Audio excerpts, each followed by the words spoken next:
Kami hidup sampai hari ini Tuhan.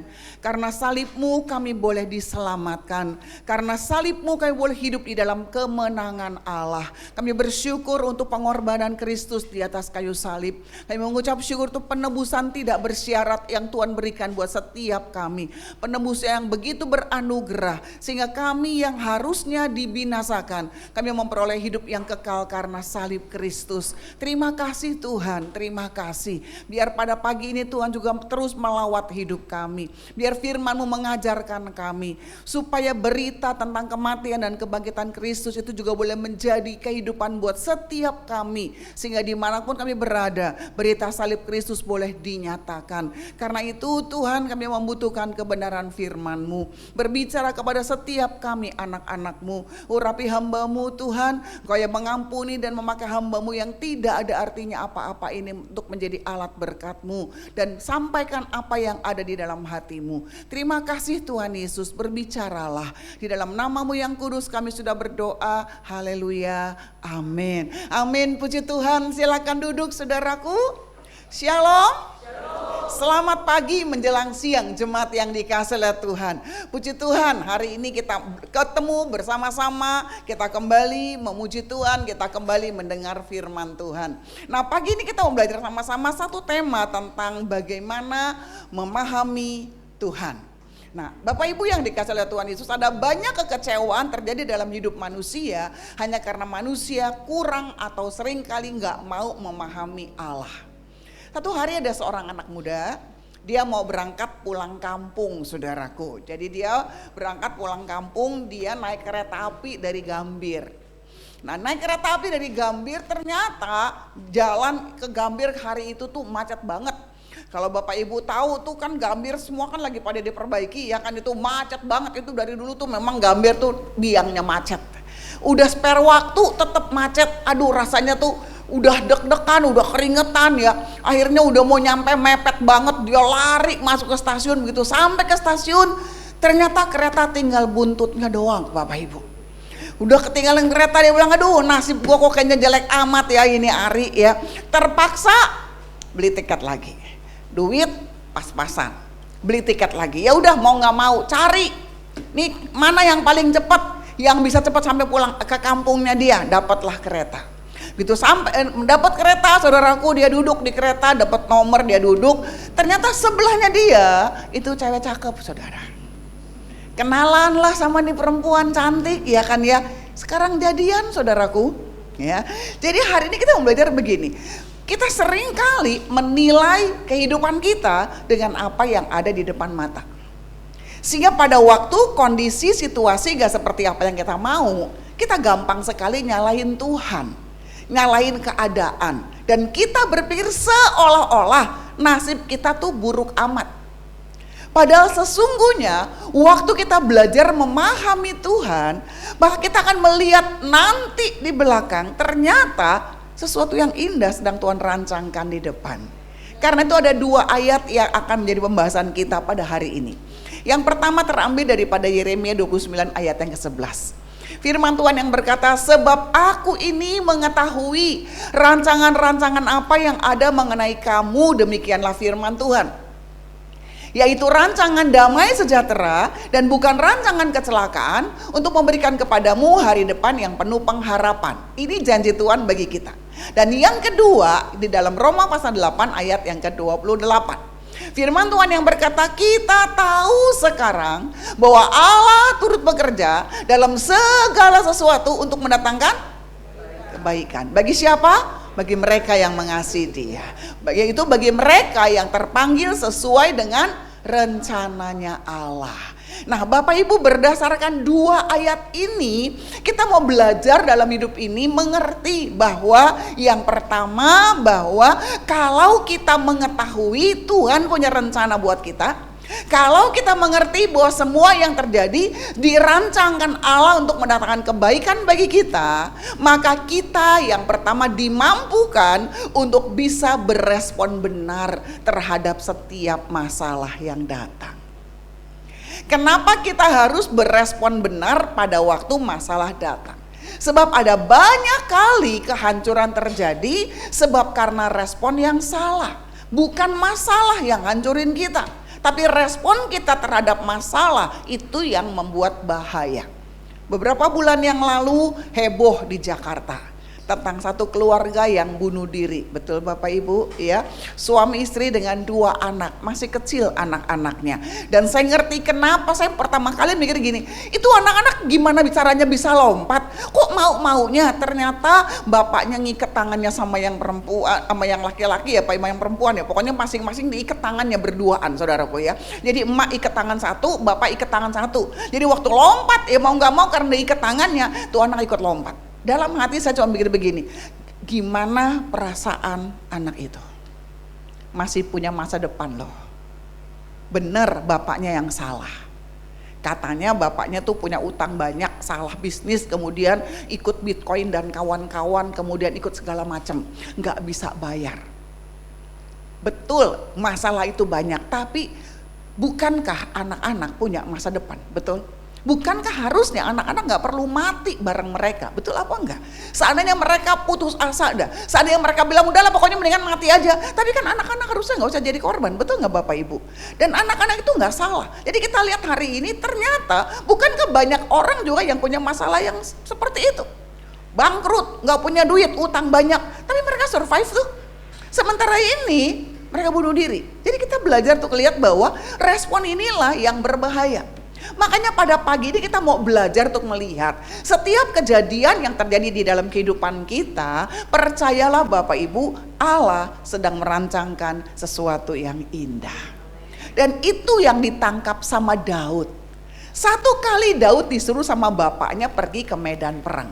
Seumur-umur Daud gak pernah pergi ke medan perang. Tugas Daud cuma ngangon kambing doang. Saudaraku, dan hari itu Daud dapat tugas dari bapaknya untuk pergi ke medan perang untuk melihat kakak-kakaknya dan tentara Israel yang sedang berperang melawan orang Filistin.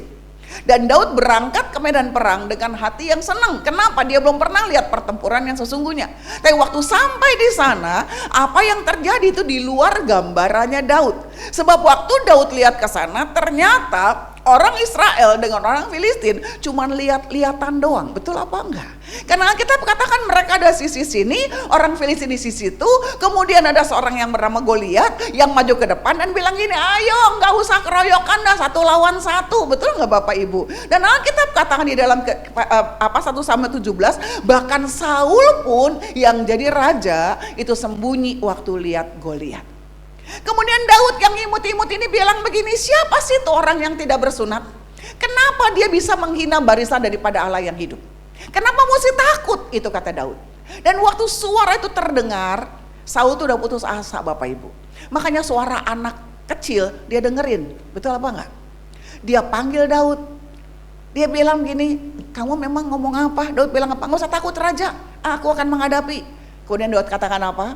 Di dalam 1 Samuel pasal 17 ayat 32 ayat 33 sampai dengan ayat 37. Daud bilang apa? Daud bilang begini, aku hambamu biasa menggembalakan kambing domba ayah. Kalau aku ada di padang gembalain kambing domba ayah, kemudian ada singa yang datang, ada beruang yang datang, maka aku akan menghajar mereka, aku akan menarik domba itu dari mulut mereka dan membunuh mereka. Itu kata Daud. Kemudian Daud katakan begini, dan saya bisa ambil itu semua itu karena Tuhan, dan Tuhan yang membawa aku, melepaskan aku dari cakar singa dan cakar beruang. Tuhan yang sama akan melepaskan aku dari orang Filistin yang tidak bersunat ini. Kita sedang belajar begini, Daud dilatih Tuhan dari perkara kecil Bapak Ibu. Cuman ngadepin singa, ngadepin beruang, betul apa enggak? Hal yang kecil, enggak pernah ngerti. Ternyata Tuhan lagi siapin untuk jadi raja. Siapa yang tahu? Gak ada yang ngerti. Daud pun juga gak ngerti. Dalam otak Daud pun gak pernah punya cita-cita untuk jadi raja. Betul gak saudaraku? Tetapi Allah punya rencana besar bagi hidup Daud. Nah pagi ini kita mau lihat hidup kita. Saudara tahu gak? Setiap kejadian dari masa kecil kita sampai hari ini, itu adalah persiapan Allah buat saudara dan saya. Sayangnya banyak dari kita, waktu Allah persiapan, kita gak tanggap. Yang ada dalam hati kita cuman kecewa. Dan kita mulai menuduh Tuhan gak adil. Dan kita mulai ngomong sama orang-orang, alah Tuhan gak baik sama saya. Karena kalau Tuhan baik sama saya, kok kejadiannya kayak begini. Pada sebetulnya Tuhan sedang merancangkan sesuatu bagi kita. Dia sedang melatih hidup kita lewat hal yang kecil. Untuk apa? Menyiapkan kita pada perkara yang besar. Dulu waktu kecil, saya juga gak ngerti. Bapak saya pendeta, gereja bapak saya tuh di Ciputat. Tempat yang miskin, tempat yang susah zaman dulu, gak zaman sekarang. Sekarang Ciputat itu udah berkembang menjadi kota yang baik, yang bagus. Dulu itu tempat jin buang anak Bapak Ibu. Saya juga nggak ngerti. Papi saya harus kerja untuk hidupin keluarga dan hidupin gereja. Saya juga nggak pernah ngerti. Kadang-kadang mau minta ini, mau minta itu nggak bisa. Percuma. Kenapa? Karena papi cuma jawabannya doa. Dan saya nggak pernah ngerti kenapa saya harus jadi anak pendeta. Makanya waktu saya kuliah, saya ambil kuliah interior design dan sama sekali jauh cita-cita saya buat jadi pendeta. Sebab yang ada di otak saya, pendeta itu hidupnya susah. Saya pengennya jadi pengusaha, saudaraku. Dan apa yang saya lakukan, yang saya alami waktu kecil, gak pernah berpikir pada waktu saya dewasa, waktu satu hari, Tuhan panggil saya jadi hamba Tuhan. Saudaraku, saya masuk di dalam pelayanan yang gembalanya itu luar biasa.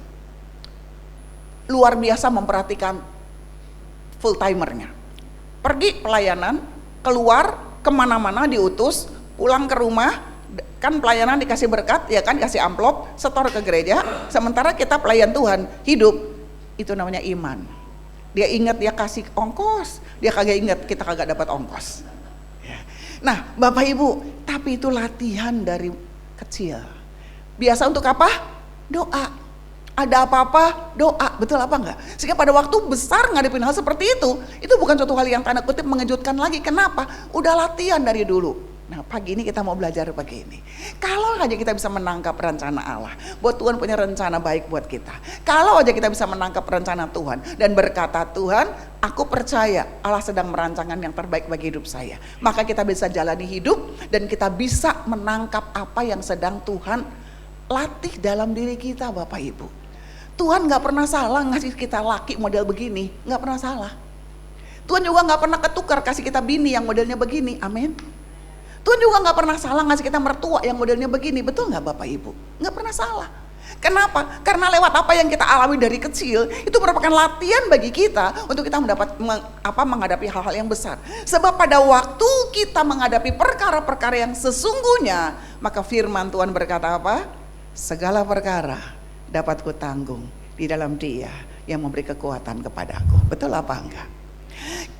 Gimana caranya kita bisa berkata seperti itu? Kalau kita nggak pernah bisa melihat bahwa di dalam semua hidup kita ada garis besar yang namanya rencana Tuhan yang sempurna. Kalau kita bisa menangkap semua yang namanya rencana Tuhan yang sempurna, maka waktu menghadapi masalah dan persoalan, kita bisa berkata, Tuhan saya tahu persoalan sekarang saya ini biasa. Karena gak pernah melampaui kekuatan saya. Lewat masalah yang kita hadapi dari kecil sampai kita dewasa, pada waktu kita hadapi masalah, kita akan berkata apa? Oh, Tuhan gak masalah, yang dulu lebih berat udah lewat, sekarang pasti akan lewat. Saudaraku lihat, kemarin kita rasanya hidup biasa-biasa enak. Ngeluh gak? Ngeluh. Susah gak? Susah. Kemudian pandemi datang, COVID datang, kondisi lebih susah lagi, betul apa enggak? Tapi lewat gak? Lewat. Udah ngadepin tuh yang namanya beras, beli beras aja susah, ngadepin tiba-tiba minyak hilang dari edaran, betul nggak Bapak Ibu? Ya kan ya. Tapi lewat nggak? Apa sih yang Tuhan lagi ajarin? Supaya hari ini, waktu kita hadapin masalah, kita bisa nengok ke belakang, dan kita bilang apa? Tuhan, yang dulu aja lewat, sekarang pasti akan lewat. Itu Tuhan lagi ajar kita. Lewat COVID itu Tuhan ajar banyak banget. Tuhan ajar supaya kita jangan sombong, betul apa enggak? Tuhan ngajarin sama kita jangan mandang siapa-siapa dah, mandang Tuhan aja. Tuhan lagi ajarin punya duit, dulu tuh punya duit dikit aja, dulu jalan kayaknya udah kagak napak tanah, betul apa kagak? Ya enggak ya? Kemudian COVID datang, kita ngerti kagak bisa buat apa-apa, betul Bapak Ibu? Ya, orang paling kaya sekalipun, ada seorang anaknya orang kaya bilang begini, kami punya duit em-eman, tapi kita nggak punya uang, nggak punya daya untuk membeli satu aja helaan nafas buat bapak saya. Oksigen yang paling kencang udah dipasang di hidung bapaknya, tapi paru-parunya nggak bisa nerima, nggak bisa ngembang, meninggal. Jadi kita lihat semua peristiwa Tuhan punya acara. Karena itulah kita belajar memahami Tuhan. Jangan lebih dulu ngomel untuk segala apa yang terjadi. Jangan lebih dahulu bersungut-sungut untuk apa yang gak enak yang sedang kita alami. Tapi mari kita belajar untuk diam dan berkata, Tuhan ajar aku untuk mengerti. Bawa aku untuk melihat bahwa lewat semua yang sedang terjadi, Tuhan sedang mempersiapkan saya menjadi sesuatu yang luar biasa. Waktu orang tua ngalamin hal-hal yang gak enak, kita berkata, Tuhan ajar saya. Bukan berkata udah cerai aja sama laki saya, enggak. Tapi ajar saya untuk saya mempunyai hal yang luar biasa. Karena saya tahu pengalaman saya pasti akan berguna bagi anak-anak kelak. Iman saya itu akan kuat dan itu akan menguatkan anak-anak. Amin Bapak Ibu. Belajar untuk mengerti, belajar memahami Tuhan, bahwa lewat setiap apapun Tuhan punya rencana, sehingga respon kita nggak marah, nggak tinggalin Tuhan, nggak kecewa, tapi respon kita sama seperti Daud, berani hadapi tantangan, berani hadapin masalah. Karena Daud berkata, Allah yang membawa aku berperang melawan singa dan beruang, dia pasti membawa aku kemenangan melawan Goliat. Dan kita buktikan Daud menang terhadap Goliat. Dan pagi ini pun kita juga sama, kita buktikan kita pasti menang dalam setiap pergumulan, dalam setiap pertempuran, karena kita tahu siapa Tuhan yang ada bersama dengan kita. Amin. Itu yang pertama. Yang kedua Bapak Ibu, bagaimana caranya untuk kita bisa memahami Allah? Waktu kita memahami Allah, maka kita bisa menghadapi masalah tanpa kehilangan sukacitanya Allah.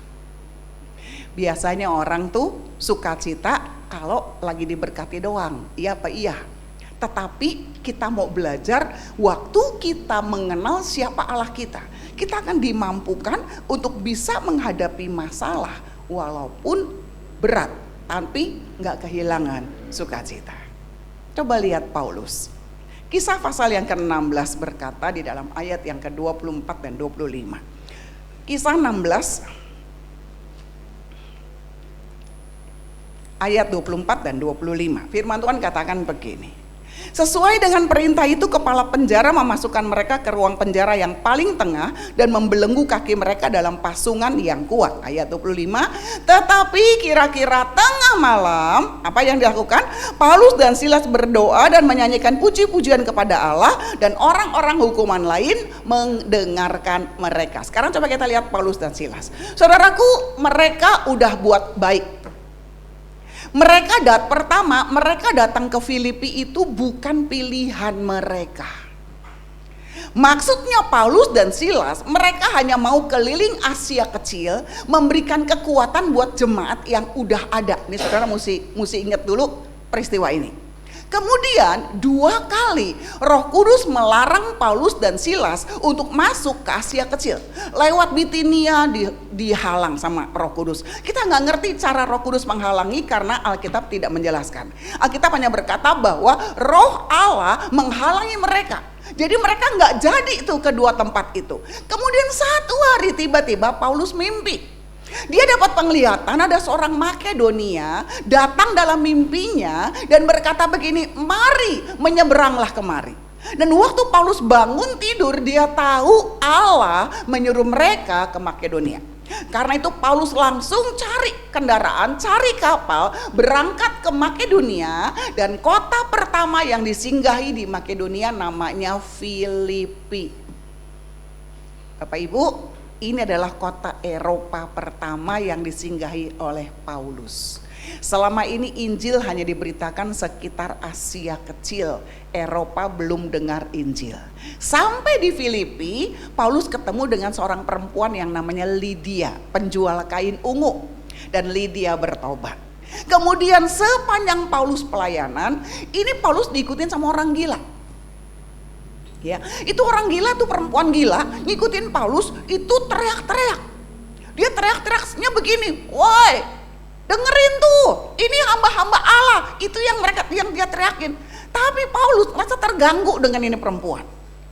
Jadi Paulus usirlah setannya. Si perempuan waras. Rupanya perempuan ini ada pawangnya Bapak Ibu. Karena kalau dia kesurupan, pawangnya itu bisa nggak dapat duit banyak kan, ngeramal segala macam kan dapat duit. Nah jadi kan kagak ada penghasilan, orang ini perempuan udah waras betul. Jadi mereka nggak suka, aduin Paulus. fitnah, masuk penjara, pakai digebukin. Sekarang coba kita lihat. Filipi ke situ tujuan Paulus bukan? Bukan, pilihan Tuhan. Sampai sono Paulus buat baik, betul apa enggak? Ternyata salah, betul? Digebukin, masuk penjara, betul apa enggak? Terus apa yang dibuat Paulus di penjara? Bisa marah enggak? Bisa nyalain Tuhan enggak? Bisa nyalain keadaan enggak? Kita kadang-kadang bilang begini, saya ya menikah, udah baik sama dia nih, kurang baik apa sih gua sama laki gua? Udah dilayanin, ya. Tadinya kagak mau sama dia, dia uber saya, dia kejar-kejar saya sampai akhirnya ya udah dah hati saya luluh dah, ya udah deh jadian sama dia, menikah. Udah menikah ternyata laki tunjukin sikapnya, punya mertua, ya ampun galaknya luar biasa.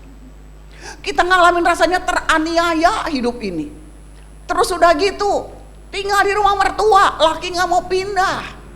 Bapak Ibu, kita bisa nyalahin keadaan nggak? Kita nggak bisa bilang gini, duh memang nasib gua aja yang kagak benar, nasib gua yang kagak baik, punya laki kayak begini, punya mertua kayak begini. Pada gua kurang apa, kurang baik apa sama mereka, betul apa enggak? Ada mantu juga yang berkata begitu, kurang baik apa sama mertua. Udah mertua udah baik, udah kayak begini, gua kurang baik apa? Kayaknya gua melulu yang disalahin. Betul apa enggak? Ada enggak kita bisa nyalahin keadaan? Bisa. Tapi yang dibuat oleh Paulus dan Silas apa? Dia memilih daripada dia ngomel, dia ngucap syukur. Alkitab katakan maka dia mulai menaikkan pujian dan berdoa kepada Tuhan. Bapak Ibu, kenapa Paulus bisa berkata seperti ini? Paulus mengerti di balik semua aniaya yang dia alami, dia percaya ada sesuatu yang besar yang Tuhan kerjakan. Paulus udah mati. Dia gak pernah ngerti kalau kedatangannya ke Filipi pertama kali gak pernah dalam rencana Paulus. Ternyata kedatangannya ke Filipi, 2 perempuan bertobat. Betul apa enggak? Kepala penjara sekeluarga bertobat. Betul? Sidang jemaat Filipi terbentuk. Betul? Kita bisa baca surat Filipi sekarang ini lewat apa? Sidang jemaat yang terbentuk. Dan Bapak Ibu tahu, lewat Filipi, lewat kota kecil ini di Eropa, Injil tersebar ke seluruh dunia. Siapa yang pernah mikir perkara besar ini? Paulus kan mikirnya cuma Asia kecil doang. Tetapi Allah berpikir untuk rencana besar yang luar biasa lewat Eropa. Makanya Bapak Ibu ingat, Injil sampai ke Indonesia lewat apa? Eropa kan, orang Portugis datang ke sini, betul apa enggak? Orang Belanda datang ke sini, betul enggak? Itu hasil dari mana? Filipi, Bapak Ibu. Injil pertama tuh dari Filipi, dari kota Eropa pertama. Jadi hari ini kita belajar begini, melihat benar waktu sekarang kita hadapi masalah, mau ngucap syukur tuh rasanya susah. Benar. Waktu ngalamin ketidakadilan, rasanya untuk bilang berterima kasih Tuhan baik itu gak gampang. Tapi sekali lagi, kalau kita mengerti 2 hal ini, bahwa rencana Tuhan bagi kita itu adalah masa depan yang penuh harapan. Dan satu hari kita akan melihat ke belakang dan kita berkata, kita tahu sekarang Allah turut bekerja dalam segala sesuatu untuk mendatangkan kebaikan. Kita ngerti kenapa di dalam pernikahan Tuhan kasih mertua yang model begini. Kenapa dalam pernikahan Tuhan temuin kita ipar yang model begini. Kenapa dalam pernikahan suami kita seperti itu, istri kita seperti itu. Rupanya semuanya itu mendatangkan kebaikan, menjadikan saya pribadi yang kuat seperti sekarang. Menjadikan saya seorang yang sungguh-sungguh beriman dan bergantung sama Tuhan. Dan kita akan berkata, kalau dulu hidup semuanya enak-enak aja, mungkin sampai sekarang saya gak mau percaya Tuhan. Tapi justru lewat masalah, lewat pergumulan, lewat air mata, itu waktunya dimana saya bertemu dengan Tuhan. Betul apa enggak? Ada orang yang gak ngerti. Salah satu saudara dari jadi sekarang jadi saudara lah ya. Karena kami keluarga kami kenal keluarganya itu hanya karena satu peristiwa, Bapak Ibu. Keluarga ini Buddha Toto, satu keluarga besar Buddha Toto. Kemudian dia punya anak, di antara anak-anaknya itu ada yang kena kanker otak.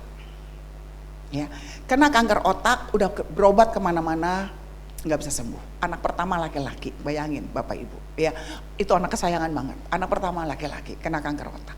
Nah waktu kena kanker otak ini, karena ke dokter kemana-mana nggak bisa sembuh, maka akhirnya dia datang ke gereja, ketemulah sama papi, dilayanin sama papi. Kemudian anak ini namanya Kiki diangkat anak sama papi. Diangkat anak, papi bilang ya udah Kiki sekarang jadi anak angkat papi, jadi adiknya saya ya. Diangkat anak sama papi dan keluarga ini dilayani. Kikinya survive nggak kankernya? Enggak, dia meninggal.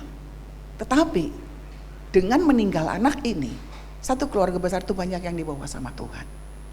Jadi kadang kita nggak ngerti, kenapa kok Tuhan izinkan kehilangan ya? Kok Tuhan nggak jawab doa ya? Kok begini ya? Ternyata di balik semua Tuhan sedang punya rencana yang besar. Maka itulah kalau aja kita memahami rencana Tuhan, waktu lihat kenyataan di depan, kita bisa bersuka cita, hadapi semua dengan sukacita Allah. Amin. Kemarin pagi-pagi saya mau pergi nih, naik mobil lewat gang. Saya juga nggak ngerti gimana lewat gang, itu motor kayaknya tuh dia belok, main belok aja, pokoknya yang saya tahu tiba-tiba udah nabrak aja, ya nabrak aja. Jadi mobil saya nabrak motor bapak itu. Untung saya langsung ngerem ya, jadi tuh bapak sempat nahan motornya nggak jatuh. Tapi itunya apa tuh, jadi motornya tuh, mobil saya depannya rada bonyok dikit ya, apanya tuh dashboardnya ya, sampingnya. Nah motornya dia tuh ininya doang agak pecah, motor tua sih Bapak Ibu ya. Udah, terus itu apa yang rupanya itu orang Batak tuh yang naik motor ya. Wah begitu turun langsung, ibu tahu sendiri ya, emak kalau inang Batak ya, kalau ngomel langsung maki-maki. Orang lagi baik-baik ini, dia pada nggak ngerti. Kayaknya kemungkinan kita lagi jalan begini, dia langsung keluar begitu, namanya bapak-bapak. Wah ngamuk-ngamuk. Saya bilang udah tenang Inang, tenang. Saya bilang begitu ya. Terus saya bilang udah tenang Inang. Iya katanya. Terus dia sambil teriak-teriak. Siapa ini katanya gitu. Oh saya lagi pusing katanya. Jadi rupanya anaknya masuk rumah sakit. Jadi dia dari gereja di HKBP mau besok anaknya nih masuk rumah sakit. Oh, saya sakit jantung ini. Udah saya bilang udah tenang ya. Yuk sekarang kita betulin motornya, kita betulin. Saya bilang gitu, udah nggak mikir siapa salah siapa bener lagi, udah kayak begini, betul nggak Bapak Ibu ya kan ya. Biar bagaimana mau salah mau bener, mobil selalu salah, betul apa kagak ya kan ya. Saya bilang udah terus hanya jalan ke situ, depan situ tuh ada tukang Gojek ya. Rupanya di situ tuh tukang Gojek itu jemaatnya HKBP juga. Jadi si Inang ini nih rupanya majelisnya, sing tuanya di situ.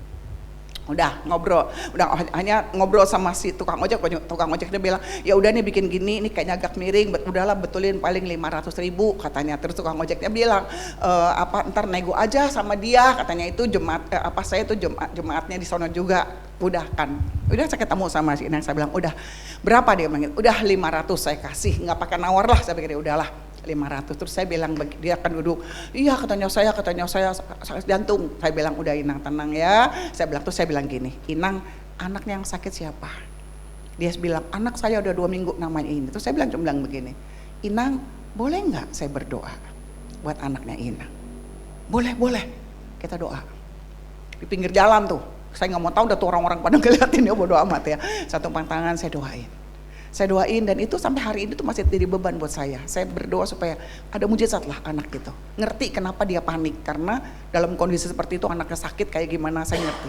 Saya doain, saya bilang sama Tuhan tolong ya, Tuhan berkati. Udah selesai doa, terus dia bilang, iya maaf ya, kata si Inangnya itu. Udah selesai doa, maaf ya, dia bilang udah nggak apa-apa Inang, sekarang tenangin Inang ke rumah sakit. Satu hal yang saya tahu adalah, dari mana saya bisa seperti ini? Dulu saya tuh dia ngamuk, saya ngamuk.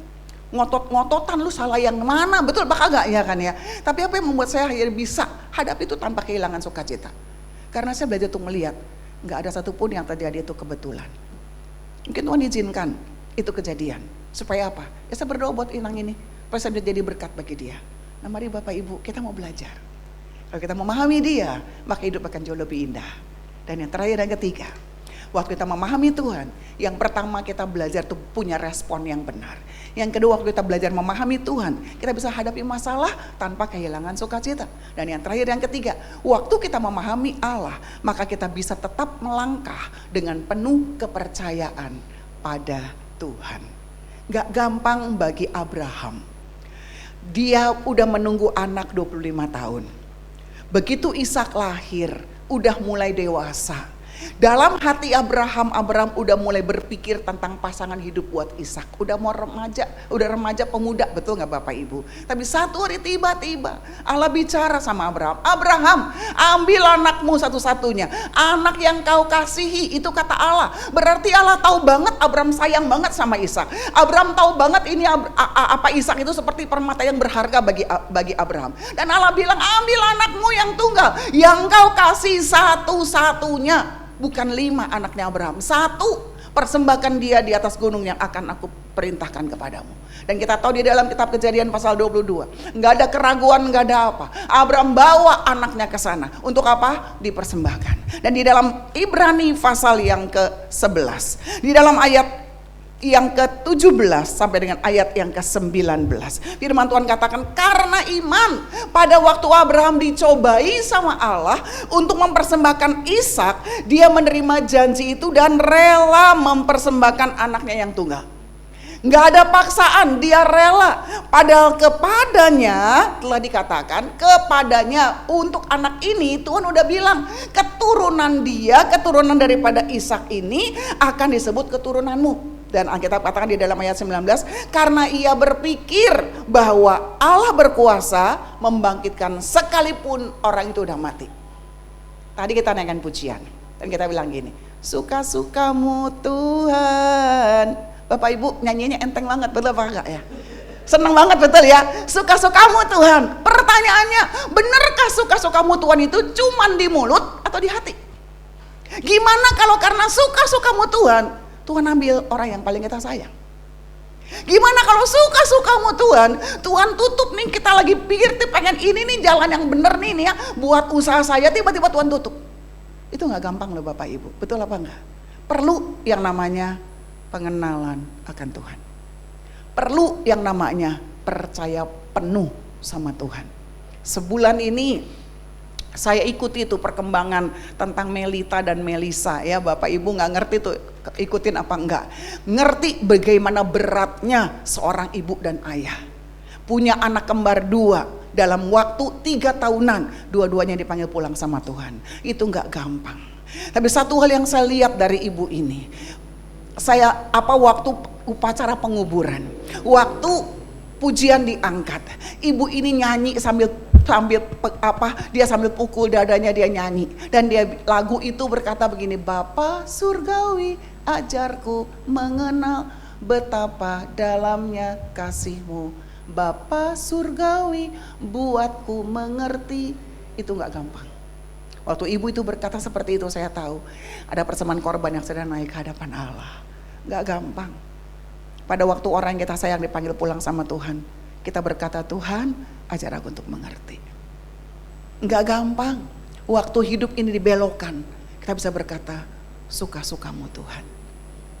Tapi saya yakin gak gampang bukan berarti gak bisa. Bisa, kenapa? Kita kenal siapa Tuhan kita.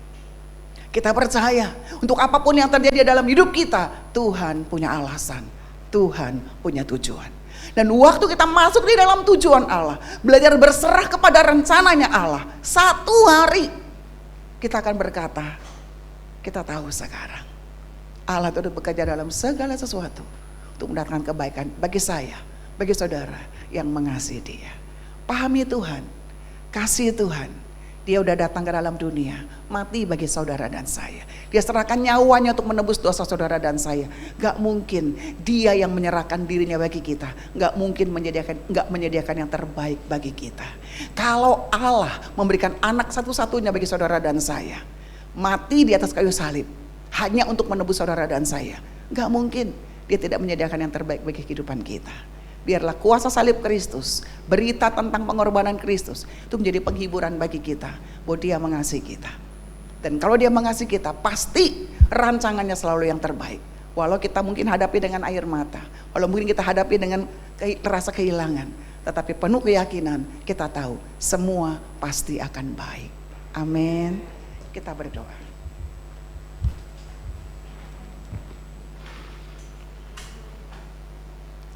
Meterangkan firman yang kami dengar pada pagi ini ya Allah. Ajar kami untuk hidup dekat dengan Tuhan. Bawa kami untuk hidup bergaul dengan Tuhan. Ingatkan kami akan kasih-Mu yang begitu besar. Waktu Engkau datang ke dalam dunia, mati di atas kayu salib, mengorbankan nyawa-Mu bagi setiap kami orang-orang yang berdosa. Sehingga pada waktu kami mengalami masalah, pada waktu kami mengalami pergumulan, kami selalu diingatkan Allah yang penuh kasih, yang sudah mati bagi kami, gak mungkin merancangkan kecelakaan bagi kami. Tuhan pasti sedang merancangkan sesuatu yang indah. Hanya ajar kami untuk tetap percaya, ajar kami untuk melihat rencana Allah, supaya kami dimampukan untuk selalu hidup dalam sukacita Allah. Hamba berhenti berbicara, tapi hamba berdoa Roh Kudus meteraikan firman-Mu. Kami mau melakukannya dalam hidup kami. Kami mau menang dalam setiap hari hidup kami. Kami mau belajar memahami kasih Tuhan. Di dalam nama Tuhan Yesus kami berdoa. Haleluya. Amin. Tuhan berkati saudara.